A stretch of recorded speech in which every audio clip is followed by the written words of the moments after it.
Today I am going to start chapter Women, Past and Reforms. So let's begin with women. Today you have noted that girls are going to school. अभी अपनी class ही देख लो, यहाँ पे girls. अब हर class में note करो, आपको girls का नंबर कई बार अब ज्यादा मिलता है. Girls are going to school, and these days you have noted that women right to property is given to women. तो मोस्टली आप अपना घर देखना, आपका घर आपके मम्मा के नाम पे है, देखना. Right to property is given to women. These days you have noted women are taking part in politics. ठीक है ना, पॉलिटिक्स में पार्ट लेते हैं. करण इज सेइंग यस बिकॉज करण के मम्मा पॉलिटिक्स में. ठीक है, तो पॉलिटिक्स में भी पार्ट लेते हैं वुमेन. ठीक है, and right to vote is equally given to women. आपको पता है ना ये सब कुछ. तो कहीं ना कहीं तो हम पैट्रियार्चल, आज की हमारी सोसाइटी जो है that is matriarchal also. Means patriarchy and matriarchy both है अब हमारी society. Earlier it was patriarchy but now it is patriarchy and matriarchy both. तो आप ये सब कुछ नोट करते हो कि वुमेन की कंडीशन पहले से बेटर हो चुकी है. शी हैज सीन पॉलिटिक्स, पहले नहीं था. तो एजुकेशनल क्वालिफिकेशन में भी वो पीछे नहीं है. And women are doing high jobs और equal wages are given to them for equal work as given to men.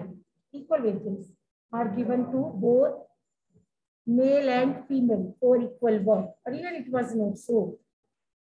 Earlier equal wages were not given. Women were given low wages as compared to men. But government has passed Equal Wages Act. तो अब इसमें भी हम कहेंगे कि women को equal wages पे किए जाते हैं. तो ये सब कुछ ऐसे हो चुके हैं. बट अगर हम 200 इयर्स बैक जाते हैं तो 200 इयर्स बैक की बात करें तो condition of women was not good. बहुत poor condition. Women were considered inferior.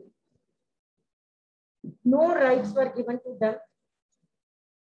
No, parents didn't want to spend their resources on their female child. बिल्कुल नहीं खर्चा करते थे फीमेल चाइल्ड पे. उसकी हेल्थ को इम्पोर्टेंस नहीं देते थे. कई बार तो बेटी को पैदा होते मारते थे, कई बार से आफ्टर द बर्थ भी मारते थे. तो ये सब कुछ था. तो poor condition of women in the society dominated by the family members. Sometimes torture by them for domestic. There was domestic violence. Forced women to do household work. Torture by the family members. ये सब कुछ था. ठीक है, no doubt अभी भी होएगा backward areas में. बट आप हम लोग जिन फैमिलीज में है वहाँ पे अब ऐसा नहीं है. चेंज हो चुका है. सिटीज में ऐसा अब इतनी नैरो थिंकिंग किसी की नहीं है. अभी भी हम अगर जाते हैं बैकवर्ड एरियाज में तो उससे वुमेन की कंडीशन तो कहीं ना कहीं अभी भी पुअर है. बट पहले से बहुत बेटर हो चुकी है. जब वुमेन के पास राइट टू प्रॉपर्टी नहीं था एंड पॉलिटिकल स्टेटस तो बिल्कुल जीरो था. वुमेन को कोई रिलीजियस सेरेमनीज नहीं करने देते थे. Family laws were not in the favour of women. वो भी वुमेन की फेवर में नहीं थे. ये सब कुछ पहले था. मैंने पहले ही बोला कि गर्ल्स को स्कूल ही नहीं भेजते थे पहले वाले पेरेंट्स. हिंदू सोसाइटी में कहा जाता था, ऑर्थोडॉक्स हिंदू फैमिली कहते होते थे कि अगर गर्ल स्कूल जाएगी after marriage she would be window. ऐसे व्यूज थे. मुस्लिम कहते होते थे कि अगर बेटी स्कूल जाएगी after marriage she would be corrupted. या करप्ट हो जाएगी क्योंकि इसने उर्दू रोमांसेस पढ़ने और करप्ट हो जाना. तो ऐसे वाली थिंकिंग थी लोगों की. अब ये सब चेंज हो चुका. क्रेडिट किसको गया? या तो हम कहेंगे लिटरेसी. लिटरेसी रेट इंप्रूव हुआ. ठीक है, लिटरेसी रेट इंप्रूव हुआ, लोगों की थिंकिंग चेंज हुई. Second credit goes to our reformers, social reformers, जिन्होंने अपना सारा टाइम डिवोट कर दिया for the upliftment of women. उन्होंने वुमेन के अपलिफ्टमेंट के लिए बहुत कुछ किया। ठीक, अब इस चैप्टर में हमने सारा पहले ये पढ़ना है। Earlier Sati pratha was followed in India. सती प्रथा को फॉलो किया जाता था, but it was against this Raja Ram Mohan Roy. He was great social reformer and founder of Brahmo Samaj. One more question: who founded Brahmo Samaj? Raja Ram Mohan Roy. Raja Ram Mohan Roy was great social reformer. He raised his voice against this Sati Pratha. तो Hindu orthodoxy ने राजा राम मोहन राय के वो against थे। Hindu Orthodox जो थे, they were against Raja Ram Mohan Roy. They opposed the views of Raja Ram Mohan Roy. Raja Ram Mohan Roy was against Sati Pratha and Hindu Orthodox जो थे Hindu orthodoxy opposed the views of Raja Ram Mohan Roy. उन्होंने उनके against आवाज उठाई। उन्होंने कहा कि राजा राम मोहन राय को हमारे रिलीजियस मैटर्स में इंटरफेयर नहीं करना चाहिए। हिंदू ऑर्थोडॉक्स में Raja Ram Mohan Roy read all the Vedas and then he told, उन्होंने सारे वेदास पढ़े और उन्होंने कहा कि किसी वेद में ऐसा नहीं लिखा कि after the death of the husband women को सती होना है। कहीं पे नहीं लिखा। कहते क्यों समाज को गुमराह कर रहे हो, कहीं पे नहीं लिखा ऐसा, वेदास में कहीं पे नहीं लिखा हुआ। तो Raja Ram Mohan Roy raised his voice against this sati pratha. उन्होंने कहा ये बैन करो। ठीक है, तो हिंदू ऑर्थोडॉक्स ने राजा राम मोहन राय के व्यूज को क्या किया, अपोज। अब राजा राम मोहन राय ने क्या किया कि रेड वेदास, सारे वेदास पढ़े और क्या व्यू दिया कि ऐसे सिस्टम के बारे में कहीं पे भी मेंशन नहीं है, क्योंकि वो लोगों को कहते होते थे कि रिलीजन का पार्ट है, हमारे रिलीजन ने ऐसे कहा। वो कहते किसी कहीं पे भी नहीं लिखा रिलीजन में, तो ये बंद करो। तो राजा राम मोहन रॉय ने, क्योंकि India was under the control of British, India was the colony of British, तो राजा राम मोहन राय रेज्ड हिज वॉइस अगेंस्ट सती प्रथा and this act was passed in 1829. सती प्रथा एक्ट was passed in 1829.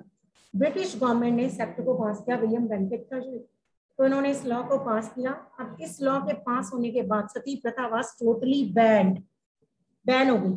तो credit goes to Raja Ram Mohan Roy, social reformer.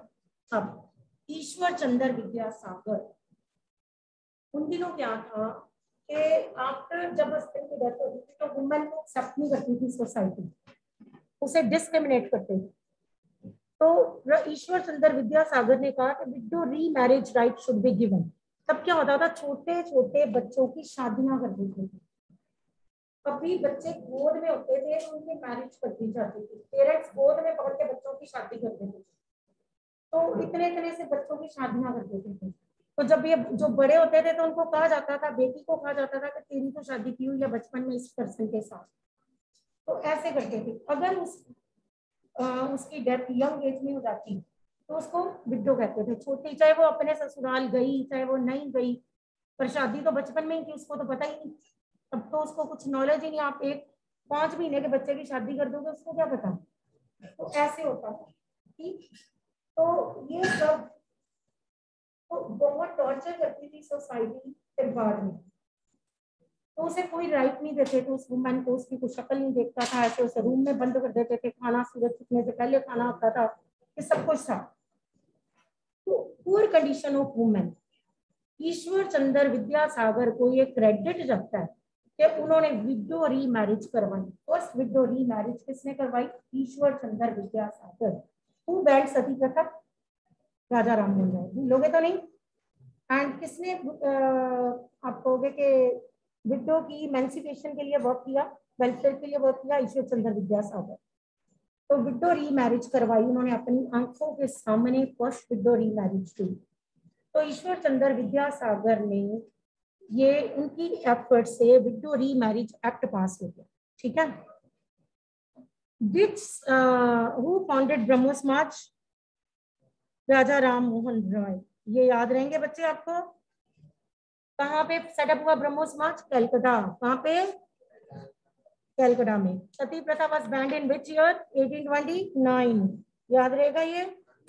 Next, Ishwar Chandra Vidyasagar work for the welfare of the widow women. And then और social reformers के मैं नाम बोलूंगी, listen carefully.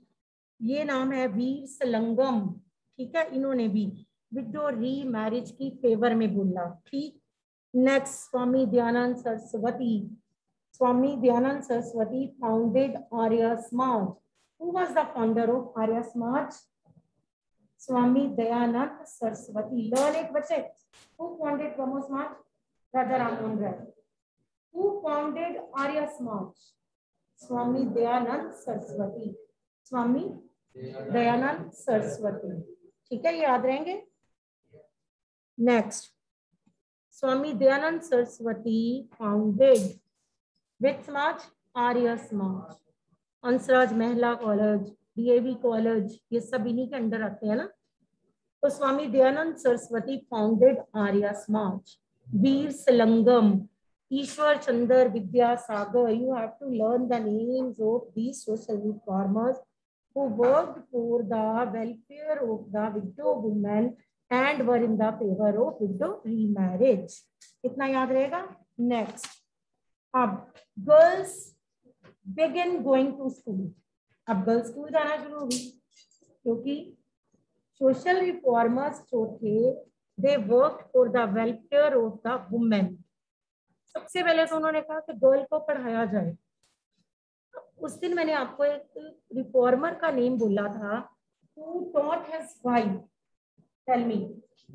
Very good, Jyotiba Phule. Jyotiba Phule ने खुद अपनी वाइफ को पढ़ाया, स्कूल सेटअप किया गर्ल्स के लिए, और वहां पे खुद और अपनी वाइफ को भी उन्होंने साथ में एज ए टीचर अपॉइंट किया, वो पढ़ाती थी गर्ल्स को, उनकी वाइफ। तो ज्योतिबा फूले। अब सोशल रिफॉर्मर्स ने वुमेन की एजुकेशन के लिए आवाज उठाई। अब यहाँ पे Vidyasagar, Ishwar Chandra Vidyasagar in Calcutta and many other reformers in Bombay, they set up their schools. Ishwar Chandra Vidyasagar ने कहाँ पे स्कूल सेटअप किया? Calcutta. And many other reformers set up their schools in Bombay. First schools were opened in the mid 19th century. किसके लिए school setup हो गया? अब girls. किसके लिए? गर्ल्स के लिए स्कूल आ गए। अब लोग गर्ल्स को स्कूल नहीं भेजना चाहते थे। They feared, afraid while sending their daughters to school. वो डरते थे कि कैसे, वो विश्वास नहीं करते थे कि कैसे बेटी को इतनी दूर भेज दें पढ़ने के लिए, वो भेजना ही नहीं चाहते थे। Girls had to travel through public places in order to reach. उनको था कि गर्ल्स को कितनी जगहों से निकल के जाना है स्कूल पहुंचने के लिए, तो वो डरते थे, सिक्योर फील नहीं करते थे कि गर्ल को नहीं भेजेंगे घर से बाहर, तो वो सिक्योर फील नहीं करते थे। समझ आई मेरी बात? कि इतनी रास्ता कवर करके जाएगी तो कुछ भी रास्ते में भी इससे प्रॉब्लम आ सकती है, तो नहीं भेजना चाहते थे। स्कूल सेटअप हो चुके थे। अब डर कौन रहा था? कौन डर रहे थे? अब पेरेंट्स। क्यों डर रहे थे? Parents in those day felt क्या? insecure. They didn't feel secure while sending their female child to school. They didn't feel secure while sending their female child to school. वो सिक्योर फील नहीं कर रहे थे कि इतनी जगहों से निकल के बेटी स्कूल जाएगी। एक तो ये रीजन। नेक्स्ट, अब कुछ लोग कहते थे कि करप्ट हो जाएगी। मैंने पहले ही बोला, मुस्लिम्स कहते थे ना कि आफ्टर स्टडिंग ये क्या हो जाएगी? करप्ट। और कुछ कहते थे कि इतने टाइम वो घर से दूर रहेगी, ठीक है, तो करप्ट रहेगी। घर से दूर हो जाएगी, करप्ट हो जाएगी। नेक्स्ट, और क्या कहते थे? Educated women were taught at home by liberal fathers or husbands. Sometimes women taught themselves. वो कहते हैं इनको घरों में ही पढ़ाओ, फादर पढ़ाए या आप, वो कहते हैं हस्बैंड पढ़ाए या फिर फादर पढ़ाए या वुमेन खुद पढ़ाए वुमेन को, बस इनको स्कूल नहीं भेजना।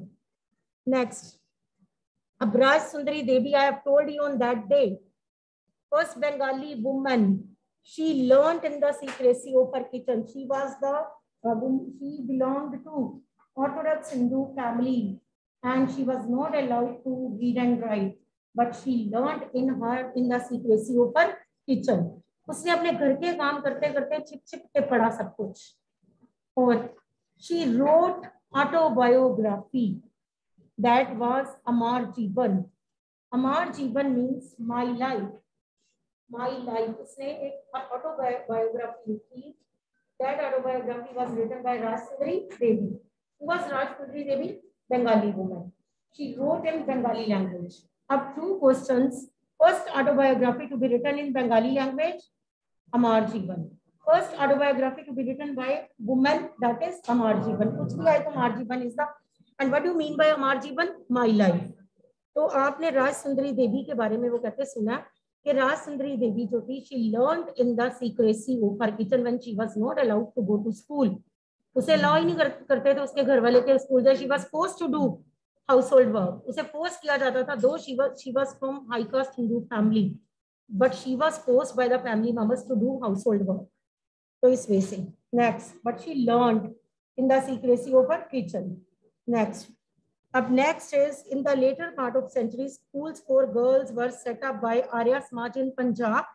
Jyotiba Phule in Maharashtra. ज्योतिबा फूले के बारे में मैं पहले ही बता चुकी हूँ. पंजाब में भी स्कूल सेटअप हुए. Who set up schools in Punjab? Arya समाज. मैंने अभी बोला देवानंद, ये आपका HMB कॉलेज ले लो, DAV कॉलेज ले लो, तो आप अपने आप बताओ ना, आर्या समाज वालों ने कहाँ पे स्कूल सेटअप किए? पंजाब. साइंदा स्कूल, ये सब ये जो है स्कूल कहाँ पे सेटअप हुए? पंजाब में. एंड ज्योतिबा फूले ने महाराष्ट्र. ज्योतिबा फूले ने, आपको मैंने पहले ही बताया, setup school for the girls कहाँ पे? महाराष्ट्र. जिसने कि अपनी वाइफ को पहले पढ़ाया और वहां पे टीचर रखा. अब मुस्लिम्स जो थे नॉर्थ इंडिया के, उनके क्या व्यूज थे? No listen.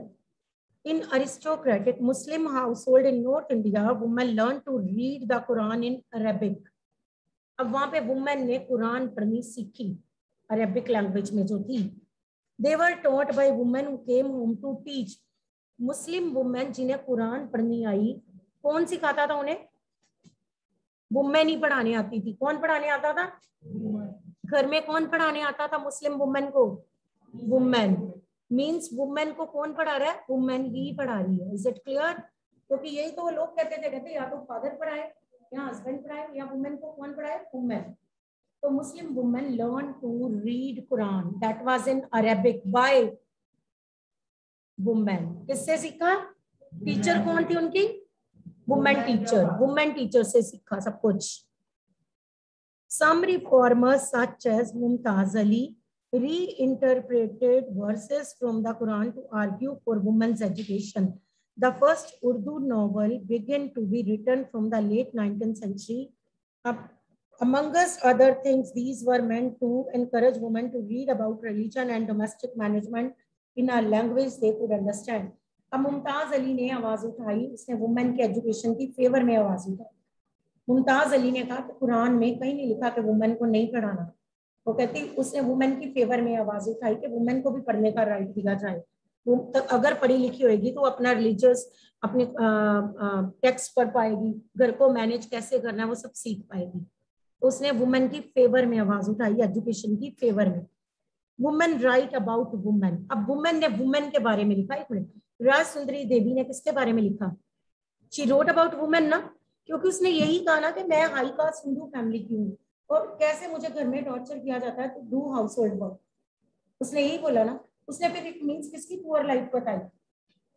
वुमेन की ना. उसने किसके लिए लिखा? किसके लिए रिफॉर्म्स मांगे? वुमेन. मुमताज अली ने किसके लिए रिफॉर्म्स मांगे? Women. It means women he women के बारे में लिख रही है ना, कि वुमेन अगर पुअर कंडीशन बताएगी तभी गवर्नमेंट से, तभी वो सोसाइटी से रिफॉर्म्स मांगेगी ना. तो अब next is early 20th century की बात है. Muslim women like Begum of Bhopal played a notable role in promoting education among women. They founded a primary school for girls at Aligarh. On that day, I have told you about Begum Ruqayya Shekhawat Hussain. याद है? On that day, I have told you about Begum Ruqayya Shekhawat Hussain. याद आ गया? Muslim women, ठीक है? And Muslim women reformers. इसे आप क्या कहोगे? Muslim women. इसने वुमेन की एजुकेशन की फेवर में आवाज उठाई. Begum Rukaiya Shekhawat Hussain. Is it clear? Started schools for Muslim girls. किसके लिए स्कूल स्टार्ट किया? मुस्लिम गर्ल्स के लिए. कहाँ पे? Patna and Calcutta. She was fearless critic of conservative ideas. arguing that religious leaders of every faith accorded an inferior place to women. वो कहते उसने बिल्कुल उन लोगों की परवाह नहीं की, उन रिलीजियस लीडर्स की परवाह नहीं की जो वुमेन को इंफीरियर मानते थे. इट मीन्स 2 वुमेन रिफॉर्मर्स के अगर मैं नाम पूछूं तो Mumtaz Ali and Begum Rukaiya Shekhawat. Begum Rukaiya Shekhawat Hussain set up schools for Muslim girls. कहाँ? कलकत्ता एंड पटना. एंड किसके अगेंस्ट उसने आवाज उठाई? Orthodox Muslims. ऑर्थोडॉक्स जो कि वुमेन को क्या कंसिडर करते थे? इंफीरियर. क्या कहते थे? इंफीरियर कहते थे वुमेन को. Next, in 1880 Indian women began to enter universities. अब तो क्या स्कूल की बात छोड़ो, अब तो वुमेन किधर चली गई? 1880 में किधर चली गई? यूनिवर्सिटीज में भी. इट मीन्स इम्प्रूवमेंट हो रही है ना सोसाइटी में. और ये कौन करवा रहा है? आपको पता चल रहा होगा. Who is playing role here? कौन रोल प्ले कर रहे हैं? आपको अपनी बुक के अकॉर्डिंग बताओ. रिफॉर्मर्स. कौन कर रहे हैं? मे बी आप कह सकते हो वुमेन रिफॉर्मर्स भी हैं यहाँ पे. आप राजा राम मोहन राय को, आप ईश्वर चंद्र विद्यासागर को, आप वीर लंगम बोलो, आप स्वामी दयानंद सरस्वती बोलो, आप किसके भी नाम बोलो, आप Rajsundari Devi, she was also women reformer. आप मुमताज अली बोलो, मुस्लिम वुमेन रिफॉर्मर. आप बेगम रुकैया शेखावत हुसैन बोलो, she was Muslim women reformer. Jyotiba Phule जो कि वुमेन के एजुकेशन की फेवर में थे एंड खुद ही सेटअप किए थे स्कूल्स महाराष्ट्र में, पता है ना. तो ये सारे सबके एफर्ट से अब क्या हो गया? वुमेन कहाँ पहुंच गई? यूनिवर्सिटी. जो कि घर की 4 दीवारी में बंद थी. पहले सिर्फ घर के काम सिखाए जाते थे. पहले तो वो स्कूल गई. स्कूल जाना कितना मुश्किल था उसके लिए. देखो पेरेंट्स के व्यूज ही नहीं मैच हो रहे थे. पेरेंट्स ही फेवर में नहीं थे कि वो अपनी बेटी को स्कूल भेज दें. और उन्होंने कहा कि या तो घर में फादर पढ़ा दे या हस्बैंड पढ़ाए या वुमेन को वुमेन पढ़ाए. चलो वुमेन फिर भी जैसे भी करके अपनी सीक्रेसी ऑफ द किचन में पढ़ गई. ठीक है. और अब किधर पहुंच गई? यूनिवर्सिटीज. तो देखो कहाँ कैसे कैसे चेंजेस आए. इतने इजी चेंजेस नहीं थे. पेरेंट्स की थिंकिंग देखो तब के कैसी थी. Next, 1880 Indian women began to enter universities. Some of them trained to be doctors. Some became teachers. Many women began to write and publish their critical views on the place of women in society. कुछ doctors बनी, कुछ teachers बनी, कईयों ने अपने books लिखी, novels लिखे. उसमें किसकी कंडीशन लिखी? About whose they have wrote. किसके बारे में लिखा? वुमेन. क्योंकि वुमेन की अगर कंडीशन बताएंगे तभी रिफॉर्म्स होंगे ना. अब बागी ताराबाई शिंदे, महाराष्ट्र की वुमेन. नाम से ही पता चल रहा है. आप मूवीज देखते हो वहां पे मोस्टली इंस्पेक्टर का नाम शिंदे से होता है. शिंदे साहब, पता है ना. तो ये मराठी है. मराठी नेम है. मराठी में कहा जाता, मराठी है. ताराबाई शिंदे मराठी वुमेन महाराष्ट्र की.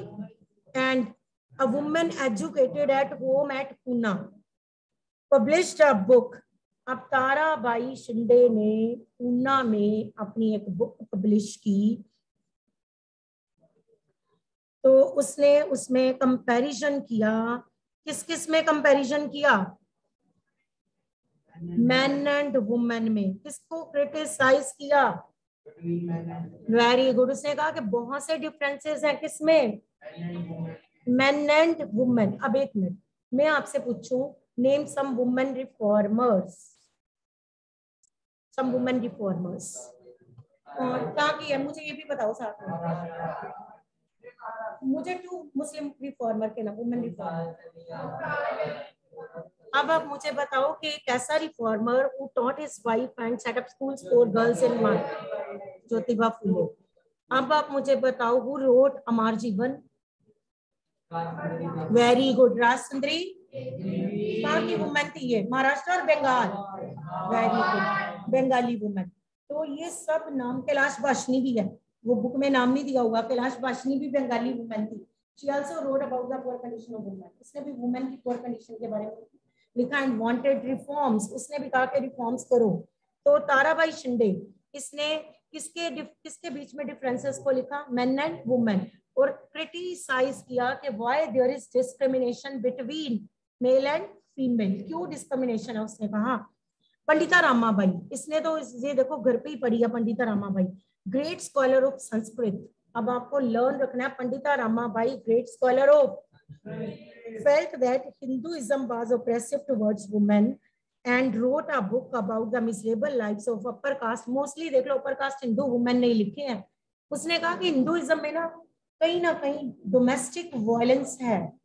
अपर कास्ट की होने के कारण भी, हाई कास्ट फैमिली की होके भी उसे टॉर्चर किया जाता है, डू हाउस होल्ड वर्क. उसने ये बताया.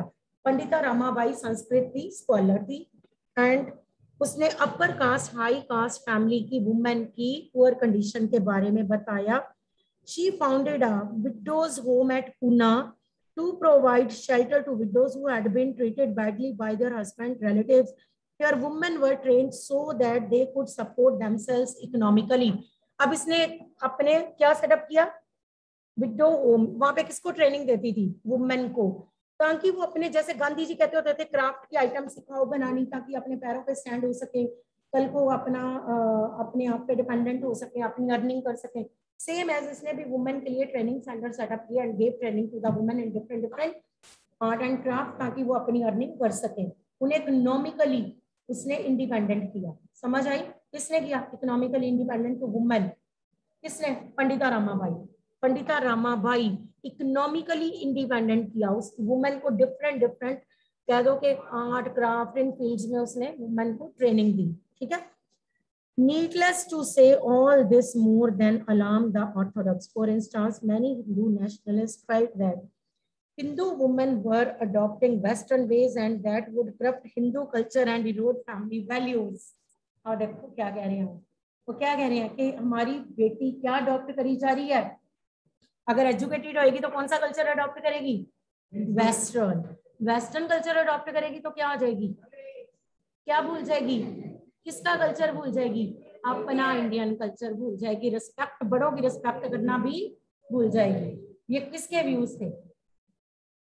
हमारे ऑर्थोडॉक्स हिंदूज कि अपना कल्चर भूल जाएगी, बड़ों की रिस्पेक्ट करना भूल जाएगी.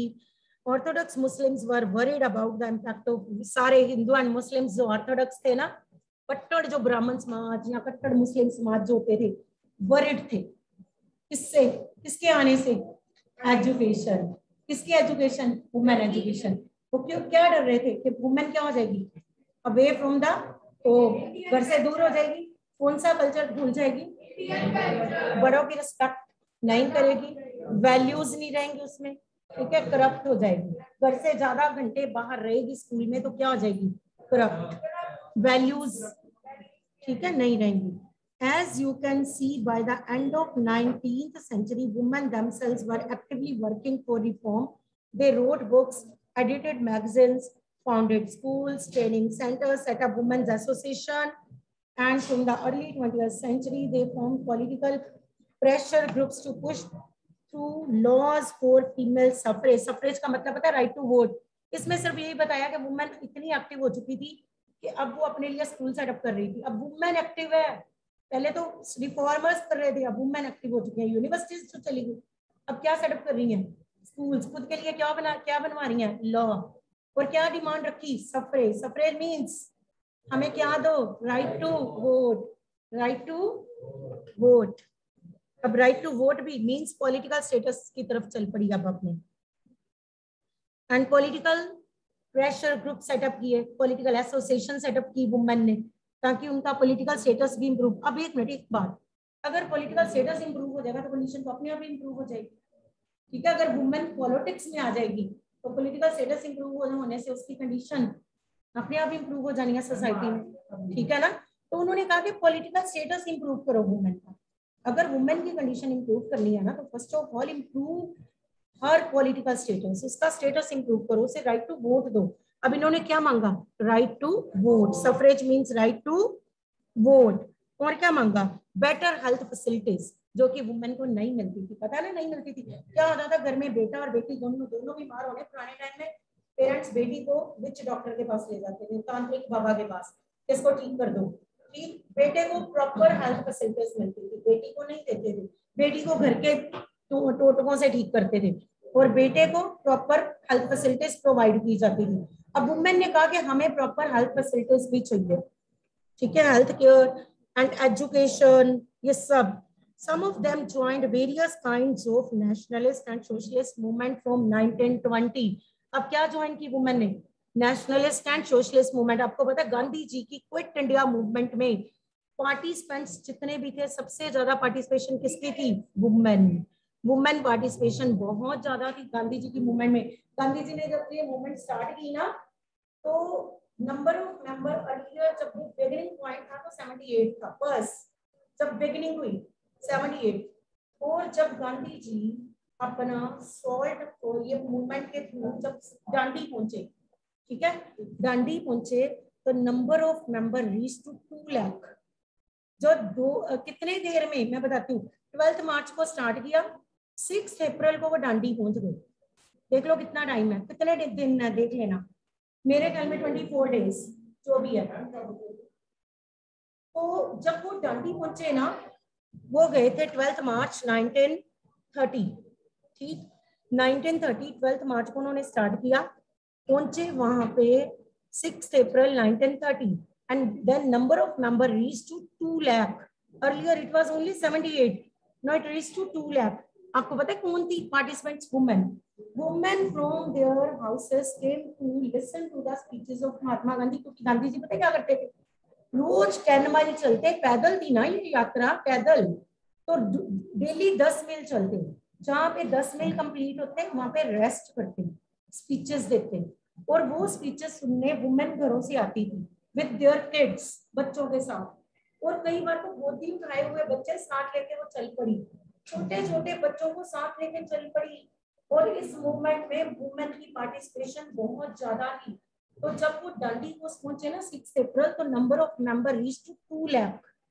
देखो तब की वुमेन कितनी अवेयर थी कि वो अपने राइट्स को लेके अवेयर थी कि हमें भी पावर में आना है. अगर हम गांधी जी के साथ चलेंगे तो हमें कल को पावर्स में लेके आएंगे. इस वजह से तो वुमेन जो थी ना तब की, हर चीज में नंबर 1 होती चली गई. सफ्रेज राइट टू वोट मांगा, ये सब कुछ.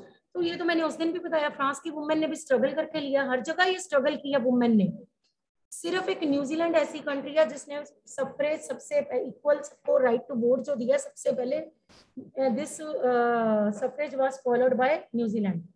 ठीक है, यूनिवर्सल अडल्ट फ्रेंचाइज सिस्टम जो है ना, equal right to both male and female, ये सबसे पहले किस कंट्री ने दिया है? न्यूजीलैंड. बाद में बाकी कंट्रीज. फ्रांस में तो बेचारी वुमेन 200 साल स्ट्रगल करके ली. इंडिया में भी देखो कैसे वो स्ट्रगल. इंडिया की तो सोसाइटी भी कैसी थी, बैकवर्ड, पैट्रियार्चल, कितनी डोमिनेटिंग. वुमेन के लिए तो बिल्कुल ही पुअर कंडीशन थी. अब हमने सारा वुमेन का तो पढ़ लिया, वुमेन की कंडीशन भी है ना. अब in 20th century leaders such as Jawaharlal Nehru, Subhash Chandra Bose lent their support to demands for greater equality and freedom for women. Nationalist leaders promised that there would be full suffrage to all male and after independence. And हमारी government ने पूरा किया. देखो पंडित जवाहरलाल नेहरू ने तो promise किया women के साथ. वुमेन ने नेशनलिस्ट मूवमेंट में पार्ट लिया ना. मैंने अभी तो बताया क्विट इंडिया मूवमेंट में बढ़ चढ़ के, उसमें सिविल डिस में बढ़ चढ़ के पार्ट लिया. मैंने सिविल डिसोबीडियंस की बात की है. सिविल डिस में बढ़ चढ़ के पार्ट लिया वुमेन ने. अब अपने आप सोचो इतना जो पार्ट ले रही है. तो नेशनलिस्ट लीडर्स ने क्या प्रॉमिस किया कि after independence they would give equal rights to both male and female. और वो पूरा किया. आफ्टर इंडिपेंडेंस जब हमारा कॉन्स्टिट्यूशन आया तो equal rights were given to all. No discrimination was done ना. हमारी यहाँ पे वुमेन को स्ट्रगल नहीं करनी पड़ी. हमारे यहाँ पे फ्रांस की तरह वुमेन को स्ट्रगल नहीं करनी पड़ी. बिकॉज जो कॉन्स्टिट्यूशन नया आया, उस कॉन्स्टिट्यूशन के अकॉर्डिंग, जो इंडिपेंडेंट इंडिया का कॉन्स्टिट्यूशन आया, उस कॉन्स्टिट्यूशन के अकॉर्डिंग वुमेन को राइट टू वोट प्रॉपर मिला. ठीक है, नो डाउट इंडिया में political status of women is low. वो लो है अभी भी. अरेबियन कंट्रीज से भी हम पीछे हैं इस बात में. But right to vote women को आफ्टर इंडिपेंडेंस मिल गया. तो इतना हमने अब कर लिया. अब हमारा नेक्स्ट टॉपिक जो है ना, दैट इज कास्ट. कास्ट आज हम नहीं करेंगे, वी विल डू इट